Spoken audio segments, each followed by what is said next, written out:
BA में MTech कई के, बीए में एमटेक कई के, बकरी चरावतानी हलो हलो हलो दिल्ली सरकार। बिहार से है बेरोजगार बोलतानी हलो हलो हलो दिल्ली सरकार। बिहार से है बेरोजगार बोलतानी। हेलो दोस्तों, स्वागत है आप सभी का आपके अपने परिवार मैथ्स गुरु मनीष में। दोस्तों, ये दो लाइनें जो हम आपको सुनाए हैं, ये हर बेरोजगार युवा के दिल की आवाज़ है, ठीक है, जो हमारी सरकार तक पहुंचनी चाहिए। और इस लाइन को एक उभरते हुए लोक गायिका हैं, शायद उनका नाम नेहा सिंह राठौड़ है, ठीक है। ये उनका लाइन था और हमने सुना, हमें थोड़ा सा पसंद आया, इसलिए हम भी आप लोग के लिए गुनगुना दिए हैं। और हर एक बेरोजगार युवा की आवाज़ें हैं। और कुल मिलाकर ये कि हमारा तबीयत कुछ ठीक ठाक है, कुछ ठीक ठाक है, पूरी तरीके से नहीं बट ठीक ठाक है। तो आप लोग के लिए एक अलग सा कंसेप्ट, एक नया कंसेप्ट लेकर आए हैं, जिसमें मात्र 3 क्वेश्चन आपको बताने वाले हैं। आपके सेट में मात्र 3 क्वेश्चन अभी तक पूछा गया है, ठीक है। और उन तीनों क्वेश्चन का जवाब आपको बस 1 से 2 सेकंड में देना है। लेकिन जब सवाल आपके सामने आएगा, ये निश्चित रूप से कहा जाए तो 11th-12th लेवल का सवाल है ही नहीं, ये थोड़ा ऊपर लेवल का सवाल है, ठीक है। बट हम आपको समझाना चाहेंगे बहुत ही आसान भाषा में, सरल भाषा में, ताकि जब आप एग्ज़ाम हॉल में जाएं तो इसका जवाब बस 1 से 2 सेकंड में दे दें, ठीक है। ये क्लास 12th वालों के लिए है। और आपसे फिर यही कहना है कि आप भले ही हमारे चैनल को सब्सक्राइब करें या ना करें, इससे हमें कोई प्रॉब्लम नहीं है, लेकिन आप हमारा इतना काम जरूर कर दे। सभी भाइयों से, सभी साथियों से हाथ जोड़कर नम्र निवेदन है, विनती है कि आप सभी इस वीडियो को हर एक क्लास 12th और क्लास 10 में पढ़ने वाले बच्चों तक जरूर पहुंचाएं। उनकी ज़िंदगी का सवाल है, उनके जीवन का सवाल है। जब बच्चे एग्ज़ाम देकर आते हैं और इनका रिजल्ट गड़बड़ हो जाता है, तो उनके मन में अलग अलग तरह की बातें आने लगती है कि कोई बच्चा तो सुसाइड तक कर लेता है। तो हमें उन सभी बच्चों तक ये पहुंचाना है, ताकि वो बच्चे ऐसी गलती ना करें, ठीक है। उनका रिजल्ट आसानी से होगा। गणित काफ़ी आसान सब्जेक्ट है, काफ़ी आसान सब्जेक्ट है। हम बार बार आपको कहते हैं कि गणित साइंस नहीं, आर्ट है, जिसको सीखने की ज़रूरत है।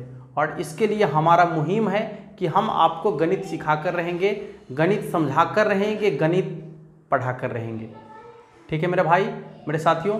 तो चलिए, सबसे पहले कंसेप्ट जानने से पहले कुछ फार्मूला आपको बताएंगे हम, ठीक है, जिसके बारे में जानिएगा तो ये बहुत लंबी कहानी है इसका, बट हम इसको जितना भी हम आपको बताते हैं उतना याद रखने की ज़रूरत है। देखिए, सबसे पहले आपको ये जानना है 1 प्लस, इधर साइड में लिखते हैं 1 प्लस ओमेगा स्क्वायर बराबर 0, ठीक है। W भी कहीं कहीं लिखा हुआ रहता है, तो आपको याद रखना है 1 प्लस ओमेगा स्क्वायर बराबर 0। फिर देखिए, ओमेगा के पावर 3n बराबर 1, ओमेगा के पावर 3n प्लस 1 बराबर होता है ओमेगा, ठीक है। ओमेगा के पावर 3n प्लस 1 बराबर होता है ओमेगा। और एक और है, ओमेगा के पावर 3n प्लस 2 बराबर होता है ओमेगा स्क्वायर। ओमेगा के पावर 3n प्लस 2 बराबर होता है आपका ओमेगा स्क्वायर। इस चीज़ को आप याद रखेंगे, ठीक है। यही आपके सवाल में आने वाला है और यही आप उलझ जाएंगे, ठीक है। तो उलझने की ज़रूरत नहीं है, कुछ और भी ज़रूरी चीज़ें हैं जिसको आपको बताने की ज़रूरत है। सबसे पहले तो हम आपको ये बता दें, 1 प्लस ओमेगा स्क्वायर का मान कितना के बराबर होगा? 0 के बराबर। आप हमेशा याद रखें, 1 प्लस ओमेगा स्क्वायर का मान 0 के बराबर होगा। और ये आपको कॉम्प्लेक्स नंबर यानी सम्मिश्र संख्या में पढ़ना है। जो भी विद्यार्थी 11th में पढ़े होंगे, ठीक है, आप 11th पढ़ के ही 12th में आए होंगे, तो जो भी स्टूडेंट 11th पढ़े होंगे उनको ये बताया गया होगा 1 प्लस ओमेगा स्क्वायर का मान कितना के बराबर होता है? 0 के बराबर। यदि आप 11th में नहीं पढ़े हैं तो हमारा 11th का भी बैच स्टार्ट होगा बहुत जल्द ही। अब तो इस साल तो नहीं हो पाया, जस्ट 11th का बैच स्टार्ट होने वाला है, अगले साल स्टार्ट हो जाए, ठीक है। तो वहाँ से आप 11th के बैच को ज्वाइन करके आप सीख सकते हैं, पूरी डिटेल जानकारी दी जाएगी, एक एक कंसेप्ट क्लियर करके बताया जाएगा। फिर डिटेल जानकारी आपको यदि पढ़ना है, पूरे सिलेबस का जानकारी लेना है, यहाँ तो केवल ऑब्जेक्टिव क्वेश्चन को ऑब्जेक्टिव तरीके से बनाना ही हम आपको सिखाएंगे सिर्फ, ठीक है। डिटेल की ओर आपको नहीं ले जाएंगे क्योंकि इससे आप भटक सकते हैं। याद रखना है ओमेगा के पावर 3n, 3n का क्या मतलब है? n बोले तो प्राकृत संख्या, नेचुरल नंबर, n की जगह पर कोई भी मान आ सकता है, 1 2 3 4 5। जैसे n की जगह पर 1 रखेंगे तो क्या होगा? ओमेगा के पावर 3। देखिए n की जगह पर यदि 1 रखेंगे तो कितना होगा? ओमेगा के पावर 3 का मान 1 के बराबर। यदि n की जगह पर 2 रखेंगे तो 3 दूना 6, तो ओमेगा के पावर 6 बराबर भी 1 होगा, ठीक है। n की जगह पर 3 रखते हैं तो ओमेगा के पावर 9 बराबर कितना होगा? 1 होगा। तो अब आपको याद रखना है कि ओमेगा के पावर में 3 का गुणज कोई भी संख्या आ जाएगा, ठीक है। ओमेगा के पावर में, या W समझिए, W के पावर में कोई भी 3 के गुणज संख्या आ जाएगा तो उसका मान हमेशा कितना के बराबर होगा? 1 के बराबर। याद रख लिए, फार्मूला कभी कभी आपके एग्जाम में ऑब्जेक्टिव में भी पूछता है, ठीक है, इसलिए इसको याद रखना है। फिर से ओमेगा के पावर 3 होगा, 6 होगा, 9 12 15 18 21 24 27 30 33 36 39, कुछ भी 3 के गुणज जो भी आ जाए उसका मान कितना के बराबर होगा? तो 1 के बराबर। अच्छा, अब चलिए दूसरा क्या है, यहाँ पर ओमेगा के पावर 3n प्लस 1, तो n की जगह पर पहले 1 रखिए, तो 3 का 3 1 4, तो कितना हो जाएगा? ओमेगा के पावर 4 का मान ओमेगा के बराबर। यहाँ 2 रखिए, कितना हो जाएगा? 3 दूना 6, 6 1 7, तो हो गया यहाँ पर ओमेगा के पावर 7 बराबर भी कितना हो जाएगा? ओमेगा। यहाँ आप 3 रखिए तो 3 3 9 1 10, तो ओमेगा के पावर 10 बराबर कितना हो जाएगा आपका? ओमेगा के बराबर। देख लीजिए दूसरा कंसेप्ट क्या बन के आया है कि देखिए 4 से शुरुआत होगा और 3 के अंतराल पर, जैसे 4 3 7 7 3 10 3 13 3 16 3 19 3 19 3 22 22 3 25, माने 3 के अंतराल पर रहेगा। यदि 4 से शुरुआत हो रहा है और 3 के अंतराल पर आपको दिख जाए, या कुल मिलाकर 3n-1 के रूप में यदि पावर रहेगा, सॉरी 3n प्लस 1 के रूप में यदि पावर रहेगा तो उसका मान जो है कितना के बराबर होगा? तो ओमेगा के बराबर, यानी W के बराबर कह सकते हैं आप। आपके सवाल में W दिया हुआ है तो W के बराबर। कंसेप्ट को क्लियर कर लीजिए ठीक तरीके से, सवाल में जाएंगे तो डायरेक्ट इसका आंसर लिखेंगे हम, ठीक है। हाँ, वहां पर ज्यादा झोल झाल नहीं है, सीधे उसका आंसर है, लेकिन आपको ऑब्जेक्टिव क्वेश्चन में कभी कभी ये पूछ देता है, इसलिए ये क्लियर कराना बहुत जरूरी है। चलिए अगला, ओमेगा के पावर यहाँ है 3n प्लस 2, तो देखिए क्या लिख सकते हैं इसको। यदि आप n के जगह पर, यदि n के जगह पर 1 रखते हैं, 3 का 3 2 5, ये हो गया आपका ओमेगा के पावर 5 बराबर ओमेगा स्क्वायर, ठीक है। फिर देखिए यहाँ यदि 2 रखते हैं तो 3 दूना 6 2 8, तो फिर हो गया आपका ओमेगा के पावर 8 बराबर कितना? ओमेगा स्क्वायर, ठीक है। यहाँ 3 रखे देखिए तो 3 3 9 2 11, यानी ओमेगा के पावर 11 बराबर क्या हो जाएगा आपका? Omega square. अब देखिएगा कि यहाँ पर जो आपका वैल्यू है यह भी 3 के अंतराल पर है, 5 3 8 3 11, लेकिन इसकी शुरुआत 4 से हुई है और इसकी शुरुआत 5 से हुई है, ठीक है।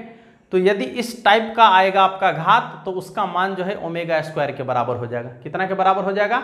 ओमेगा स्क्वायर के बराबर हो जाएगा, ठीक है साथियों। आशा करते हैं कि ये कंसेप्ट आपको अच्छे से समझ में आ गया होगा।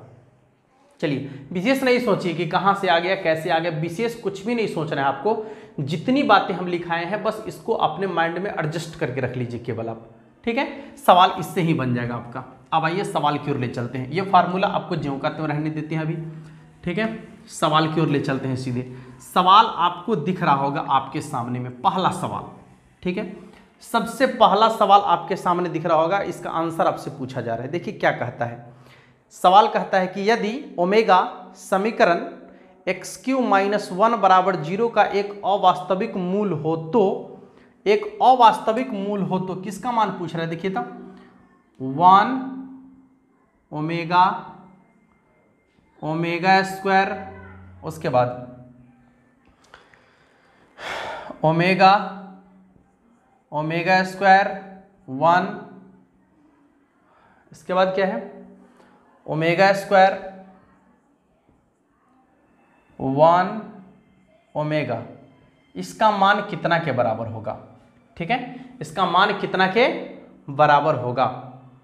थोड़ा सा गौर करेंगे, सारी बातें को थोड़ी देर के लिए आप यहाँ पर जो ऊपर में लिखा हुआ है कि यदि ओमेगा समीकरण x³ - 1 बराबर 0 का एक अवास्तविक मूल हो तो इसका वैल्यू कितना के बराबर होगा? सिंपल सा कंसेप्ट, आपको क्या करना है, इसको जोड़ के देखिए। था देखिए, यदि आप तीनों को आपस में जोड़ते हैं, C1 C2 C3 को आपस में जोड़िए तो क्या हो जाएगा?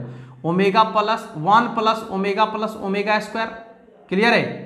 1 plus omega square, 1 plus omega square नहीं होगा, जोड़ के देखिए ना, जोड़ेंगे तो क्या होगा? 1 प्लस ओमेगा स्क्वायर ना। थोड़ा सा डिटेल चल रहे हैं, आंसर तो आप डायरेक्ट लिख लीजिएगा, हम एक क्रिया करके आपको दिखा रहे हैं। क्या हो जाएगा? 1 plus omega square, 1 plus omega square, फिर क्या हो जाएगा? 1 plus omega square, 1 plus omega square, बाकी सबको जो कहते हैं लिखना है। ओमेगा हो गया, ओमेगा स्क्वायर 1, ओमेगा स्क्वायर 1 और फिर ओमेगा। सिंपल, देख लीजिए इसका वैल्यू आप कितना के बराबर लिख सकते हैं? 0 के बराबर। ये आपका हो गया 0, ये भी हो गया आपका 0, और आपको बता दिए हैं क्या कि यदि किसी डिटर्मिनांट के कोई एक पंक्ति या कोई एक स्तंभ के सभी अवयव 0 हो जाए तो पूरे डिटर्मिनांट का मान कितना के बराबर हो जाएगा? 0 के बराबर। कितना के बराबर हो जाएगा? 0 के बराबर।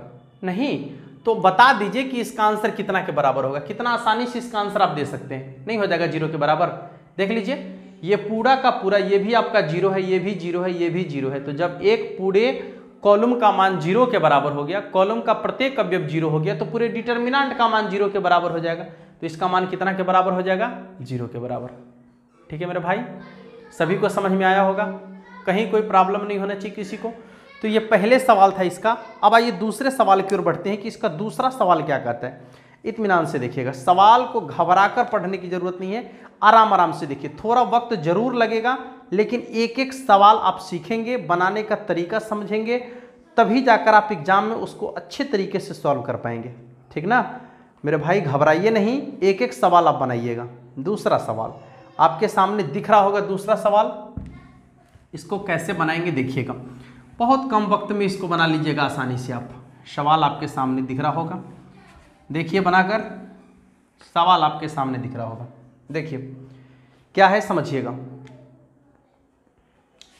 सवाल आपका है x प्लस 1 प्लस w है या फिर ओमेगा है, ओमेगा स्क्वायर है।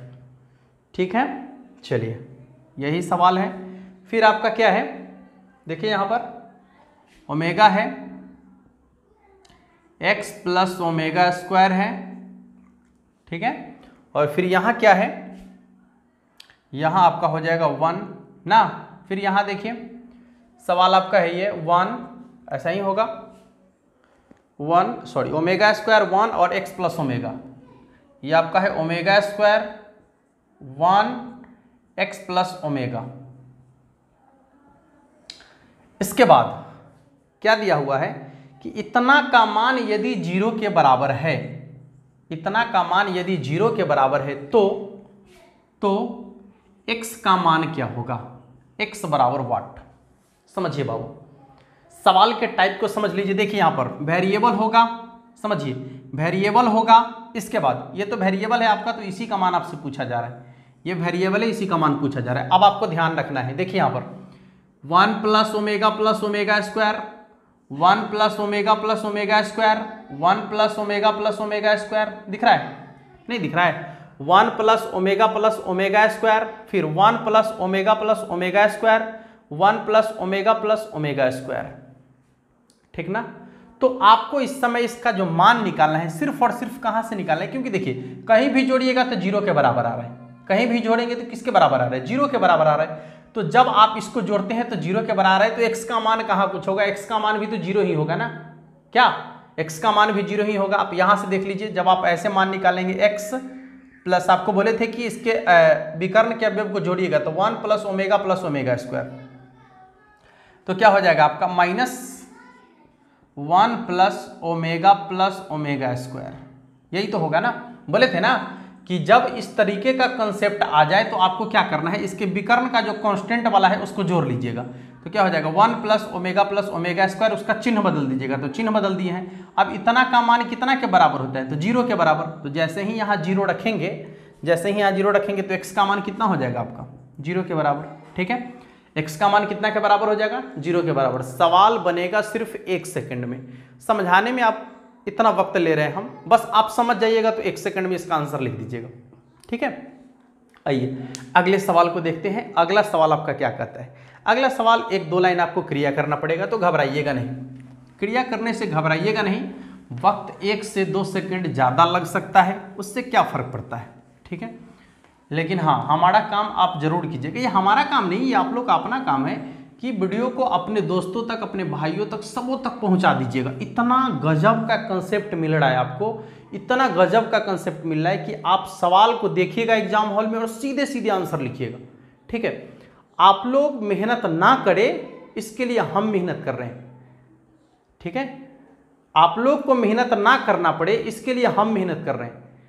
तो आपका एक ही फर्ज है अब कि हमारे मेहनत को पूरे बच्चों तक पहुंचा दे। आप हर एक स्टूडेंट तक इस मेहनत को पहुंचाएं और हर एक स्टूडेंट हमारे मेहनत से लाभान्वित हो, इससे ज़्यादा खुशी हमें कभी नहीं होगी। ठीक है मेरे साथियों, चलिए सवाल आपको दिख रहा होगा, ये भी गजब का सवाल है आपके सामने। देखिए कोई फर्क नहीं पड़ता, यहाँ पर लिखा हुआ है ओमेगा का मान -1/2 प्लस i√3/2, तब सारणिक का मान क्या होगा। देख लीजिए सारणिक जो आपका है दिया गया है यहाँ पर 1 1 1। ठीक है, इसके बाद आपका है -1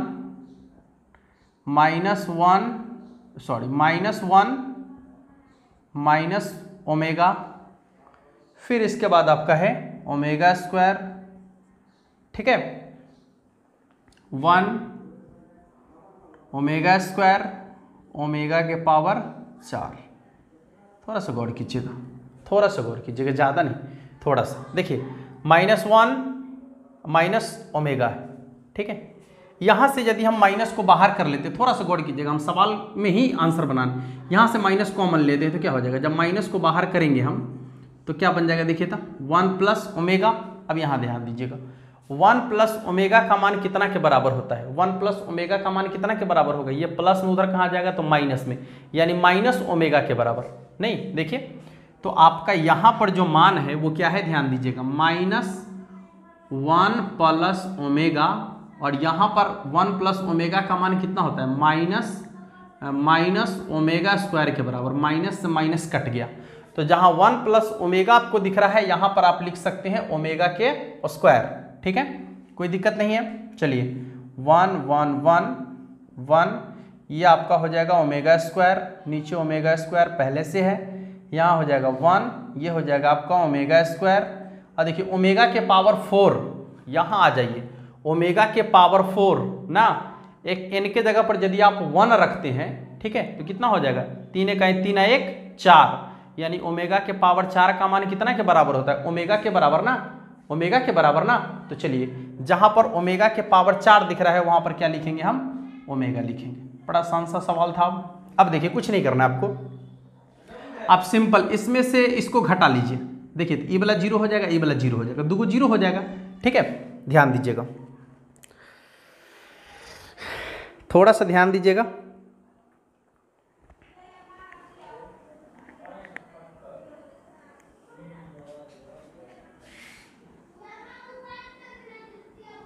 देखिए घटा लीजिए, इसमें से इसको, इसमें से इसको, इसमें से इसको, ऐसे ही घटाते हैं ना। तो जब घटाएंगे तो क्या हो जाएगा, ऊपर वाला 1 1 1, ये ज्यों का त्यों घटाइए। 1 में से 1 घट गया 0, ये भी आपका घटेगा तो 0, ये भी घटेगा तो क्या होगा, ये घटेगा तो आपका हो जाएगा ओमेगा स्क्वायर माइनस ओमेगा। ठीक है, यहाँ देखिए 1 ज्यों का त्यों, ठीक है, ओमेगा स्क्वायर ज्यों का त्यों, और ये फिर क्या आपका होगा ओमेगा। ठीक है, आप देखिए, आपको बता दिए हैं कि जब 2 को 0 हो जाएगा ना तो उसके अवयव, उसमें जो अवयव बचेगा उसी को आपको विस्तार कर लेना है सिर्फ। Plus minus minus omega square minus omega, ठीक है। और इसके बाद आपको क्या करना है कि इसके रॉ और कॉलम को छोड़ देना है। जब इसके ये रॉ और ये कॉलम को छोड़ेंगे, ये आपका रॉ छूटेगा, देखिए ये रॉ छूट गया, ये कॉलम, लाइन कट चुका है। तो इसके बाद क्या क्रिया हम आपको थोड़ा सा समझा देते हैं, आप लोग कर लीजिएगा, ये आपका सोल्यूशन खत्म हो जाएगा इसका, ठीक है। देख लीजिए आपको करना क्या है, ये रॉ और ये कॉलम छूट गया इसका, ठीक है। इसके बाद बच गया क्या, बच गया आपका यहां पर 1 ओमेगा स्क्वायर, ठीक है। विस्तार करने आपको आता है minus omega square minus omega. देखिए यदि आपको नहीं दिख रहा हो वीडियो में, ठीक है, तो आप क्या कर सकते हैं कि इसको विस्तार आसानी से कर लीजिएगा सभी लोग, ठीक ना। लाइन कट चुका है और मेरे पास वक्त भी नहीं है, हमें क्लास भी लेना है दूसरा, ठीक है। ऑफलाइन क्लास लेना होता है तो थोड़ा सा हम काम कर लेते हैं, ठीक है, ताकि आपको समय पर वीडियो हम दे सके। देखिए क्या हो जाएगा, ओमेगा स्क्वायर -1, ठीक है। आपस में इसको गुना कर लीजिएगा और गुना करके जो मान आएगा आपका, ठीक है ना, जो इसका आंसर निकलेगा उसका आंसर आप कमेंट बॉक्स में हमें लिख दीजिएगा, ठीक है साथियों। फिर मिलेंगे अगले वीडियो में, और वीडियो को आप लोग सभी लोग शेयर कीजिएगा, जरूर से जरूर शेयर कर दीजिएगा, ठीक है। फिर मिलेंगे अगले वीडियो में, तब तक के लिए जय हिंद।